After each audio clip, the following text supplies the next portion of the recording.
আমি রেজাউল হক। এমনি মুর্শিদাবাদে বাড়ি, বহরমপুর। 10 মাস আগের থেকে কোমরের ব্যথা, ভার্টিব্রা।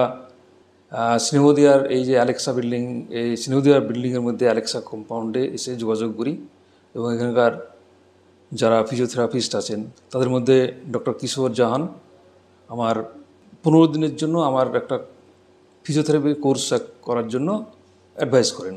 ডাক্তারবাবু বলেছিলেন যে অবস্থা খুব কঠিন, সেখানে ফিজিওথেরাপির মাধ্যমে আমার যে এই ভার্টিব্রার এই যে প্রবলেম যেটা সলভ হয়েছে আর কি। আপাতত আমার তো মানে স্বচ্ছন্দ অনুভব করছি এবং পূর্বের যে অবস্থা ছিল সেভাবে হাঁটা চলা সমস্ত কিছুতেই আমি এখন স্বাভাবিক একটা ছন্দ পেয়েছি।